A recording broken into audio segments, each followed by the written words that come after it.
Let's focus now from American football to the American national team. Of course, the US men's national team were in action, finally, as we said. Thank goodness. The first time this group of players have gotten together for a year, pretty much. A European-heavy squad. Did really well to draw against Wales in Swansea, and then went to Austria and absolutely battered Panama. Had a really good sort of positive vibes flowing throughout Greg Bohart's side. A lot of teenage players coming through. Yunus Musa, Gio Reyna, absolute superstars in the making. Then we have Weston McKennie and Tyler Adams locking down midfield. Few issues maybe defensively to figure out in that number 9 position up top. But lads, I mean, what were your general thoughts about this camp? I mean, Andy, I know you particularly enjoyed watching the US come back. So overall, positive vibes coming from the US men's national team side? Yeah, I don't think you could watch the 2 games and the performances and not feel positive or excited, I guess, about the national team for the first time in quite a long time. I mean, you might go all the way back to the group stage of the 2014 World Cup, the last time they were in a World Cup and they were progressing in a competition that really, truly mattered. I would say that's probably it. But I think the biggest takeaway from these 2 games was what happened kind of in between the 2 games. The performance against Wales was solid, but it lacked a lot. It lacked anything in terms of cohesive attacking play, creativity, chances. There were no chances. I think the 2 teams combined for 7 shots between them, 7 or 9, one of the 2. It's just a really poor attacking game. Now the possession. One for the US. Okay, yeah. Well, there you go. The possession between the 2 teams, from the US, was very good in that game. They were very comfortable on the ball, but they lacked kind of a forward drive, a killer instinct of any kind. Without Christian Pulisic on the field, and so the growth between the Wales game to the Panama game was the biggest thing for me, because they came out with 7, I think, of the same 11 players that started the first game. And they looked completely different. They had a completely different mindset. They were aggressive. They were looking to drive the ball forward. They had multiple players, Yunus Musa and Weston McKennie being the 2 main ones, who were looking to really attack and go one-on-one against defenders. And that was completely missing in the first game. They didn't have a true center forward. Sebastian Lletget was a false 9. Nobody was looking to make runs. Everybody wanted to pass. Nobody wanted to be the one to do it. They wanted to defer to someone else. And then suddenly, it was clearly communicated to them that was an issue in the first game, and it changed in the second. Something went bad.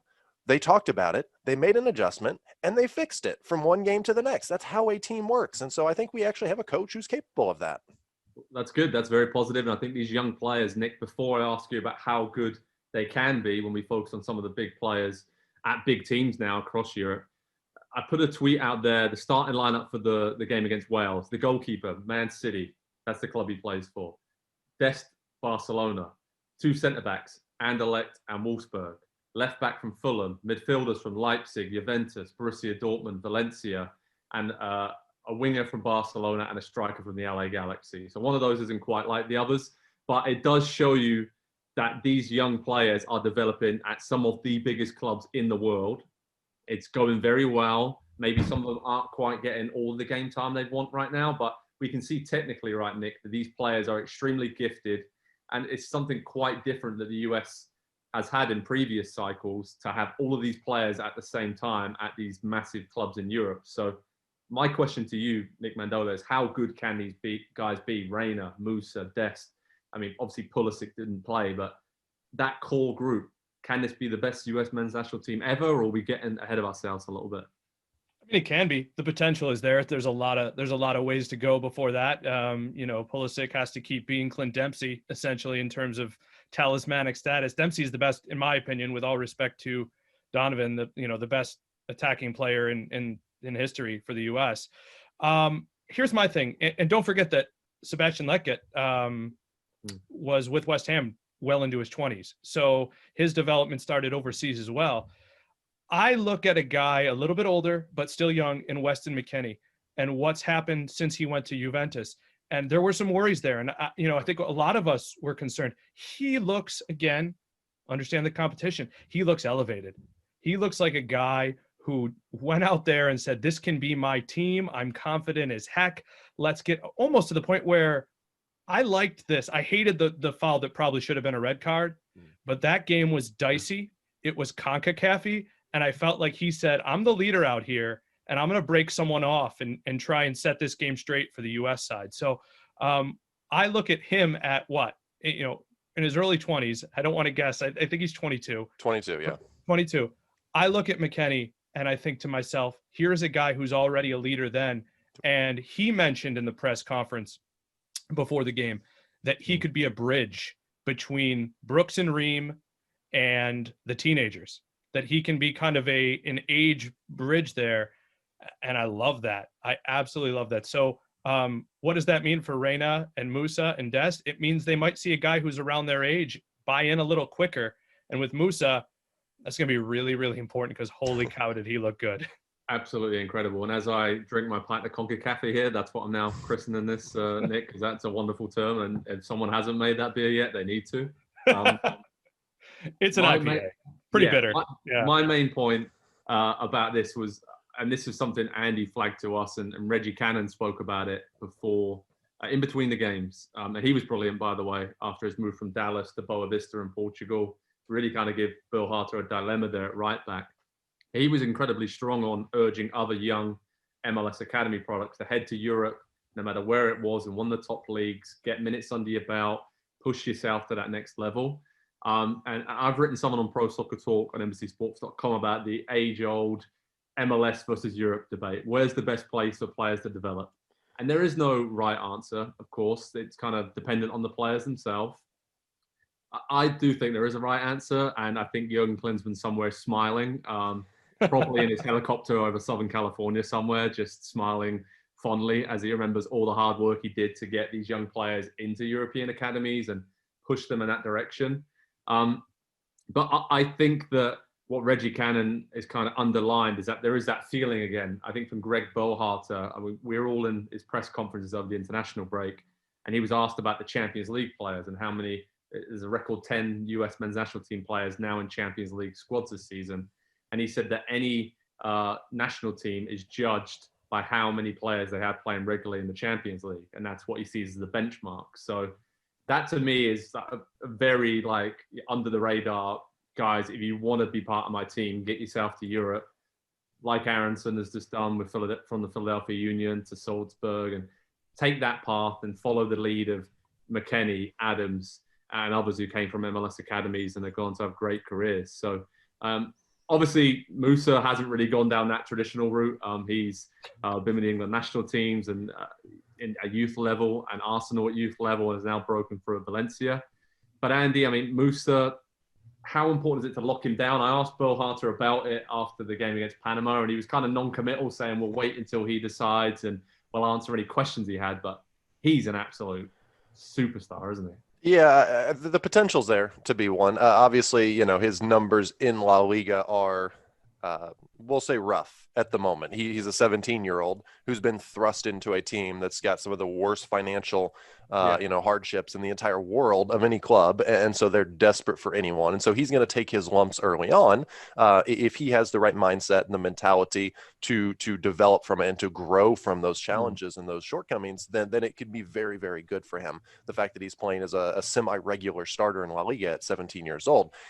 Just to add another player with a completely different skill set to the player pool, I think would be huge to lock him down and get him committed. And obviously the first chance to do that will be coming up in 2021, either World Cup qualifiers, Nations League, or the Gold Cup, whichever one ends up coming first. I don't think there's yet a date for when qualifying is going to start. So, I would imagine that based on the fact that he was willing to come into camp, having captained England at youth international levels, being eligible for Ghana, being eligible for Italy, the fact that he came into camp means Greg Berhalter has been on him for a while, and they have developed and grown a relationship where he feels very comfortable with him, that he was curious enough to say, I need to go see what the U.S. men's national team camp is about. I need to find out about that because that's something that highly interests me.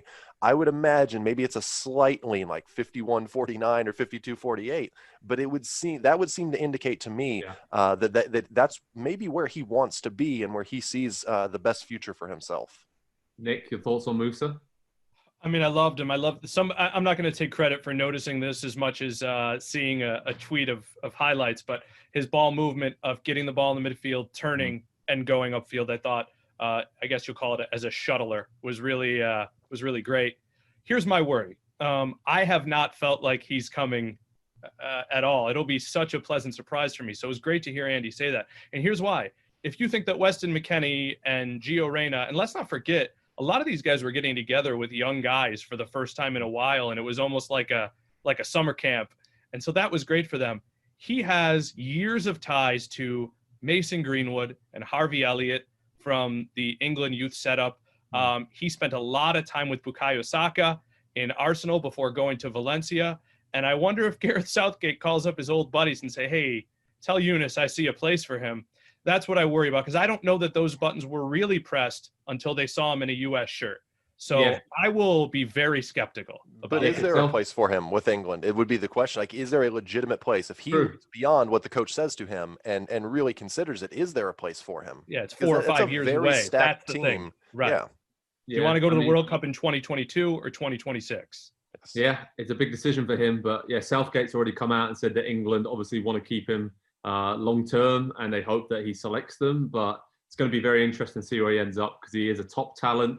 As you said, a few naivety parts of his play really at times, but incredible. Because he's 17. Because he's 17. Let's not forget that. And like most of the US players, there were judging them, but really, they're what were we doing when we were 18, 19, 17? Not playing for the US men's national team, I can tell you that.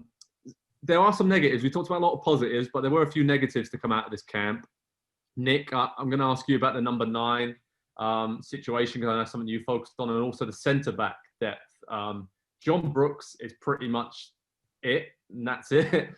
Tim Ream, Miazga didn't really kind of elevate themselves at all into the conversation. And then you have Chris Richards after that, and then not really anybody else. Of course, Zimmerman in MLS and other players there could come into the fold. But what did you think about those two? What could be problem areas for the US? So the number 9 thing, I can't really answer until I see Josh Sargent in a US shirt, because we haven't seen him as a number 9 for Bremen either. They ask him to press like heck. Sometimes he's even withdrawn a little bit as almost a midfielder. Florian Kohfeldt loves him and just wants to use him. So I just don't know if he's the center forward. We know Berhalter loves Gyasi Zardes. And frankly, if Gyasi Zardes plays over, which is crazy for me to say, Sebastian Leckett, they probably scored against Wales. So, and no, I really think so. But let me say this, the center back thing is the big question. Brooks is far and away the number 1. As someone who's watched and really grown into watching a lot more of the Bundesliga, this guy is one of the best long ball guys in the league coming out of the back over in Germany. He's an aerial threat. He is built to kind of intimidate in CONCACAF. I think it's almost about finding the right guy to play next to him. That's why maybe we've seen so much of Aaron Long, even though he's not a great passer, because Brooks can handle that. Walker Zimmerman seems to me maybe the best fit overall in terms of a similar player, but we're not growing center backs here yet. Chris Richards, maybe the best advice Greg Berhalter could have given him was, in January, see if you can go somewhere in 2 Bundesliga or a lower Bundesliga team and actually get some minutes. Because when he did play for Bayern, it was at right back, and his minutes right now are in 3 Liga. And that's not his fault. He's young. But I'd like to see him. Otherwise, you're in real danger of him falling into the Cameron Carter-Vickers trap. And Nick, you've got some details right about December. There's a camp coming up. We think that Greg Berhalter sort of detailed and said he hopes to have a game. Do you got some details to share on that? Yeah, I saw a report and then a couple follow-ups online about El Salvador coming to the United States. It'll be just their second game of 2020, and it'll be MLS heavy. The date rumored was a couple days before MLS Cup final. So, I mean, maybe some Liga MX guys, maybe Johnny Cardoso, but expect guys like Andy, Orlando City striker, Bright DK's brother, Daryl DK, yeah. Can they get Ayo Akinola to come in? Is Sebastian Saucedo going to be in? I think it'll be a lot of young guys from MLS, plus Jordan Morris, Walker Zimmerman, that type. So if that happens, you're seeing the 68th ranked team in the world coming stateside. It better be another win. Oh, Bright DK, that just gives me a flashback to college playing against Notre Dame and getting, what a big guy. He was so good. He was so good. He thought he played really well, and then he just turned up and scored a hat trick, and then there you go. So that's what's coming up on the horizon for the US national team. Andy, quickly, I want to finish on this segment.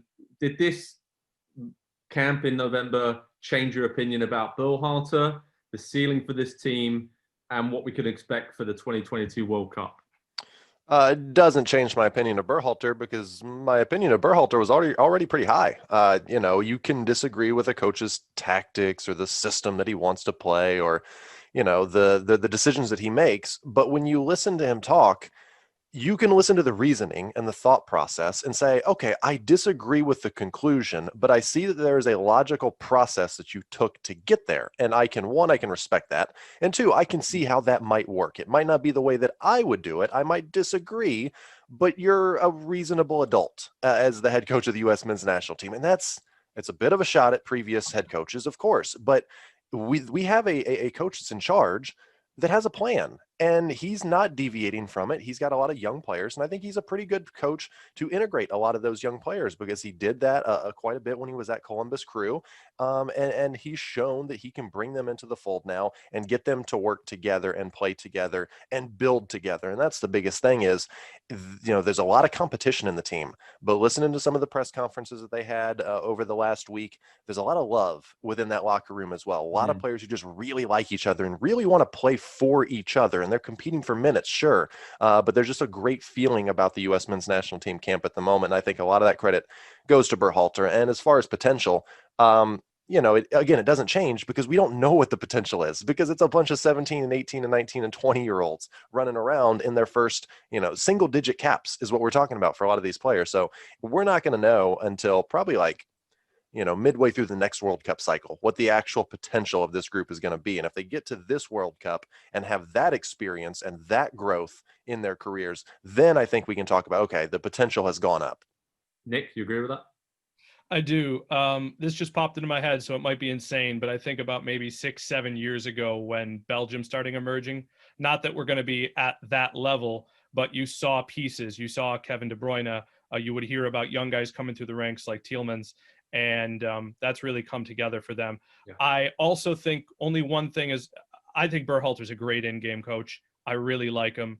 I like him as a mentality leader for the club, or for the program, excuse me. But the shoehorning let-get is the one thing that's going to kind of stick with me. The only MLS call-up, a late call-up, who has no center forward experience, when Tim Weah is right there. And that's my big question coming out of this. Tim Weah, who's played like 44 minutes over 7 appearances at Lille, was played 40 minutes both off the bench in these games. So what's the future for him? Because he looks like a center forward, and he wasn't started there twice. No, definitely not. A lot of positivity, though, because my final thought on this topic is that 2 years ago, I went to Belgium, to Genk, to report on the US men's national team playing a friendly against Italy. They lost 1-0. It's the last game in charge for interim coach Dave Sarachan. It was miserable. There was no plan. The players were frustrated afterwards. Spoke to Pulisic and other players in the tunnel area. It was cold. It was damp. It was not a good performance against England and Italy, and lost both those games. And there was no clear direction and hope, really. But now I see generally US men's national team fans, they understand Wales and Panama are under strength, but they are genuinely excited about watching their team play again. And they can see a clear philosophy and plan, and young players getting minutes in Europe buying into that. So famous last words, but the US men's national team seem to be heading in the right direction. That is for sure.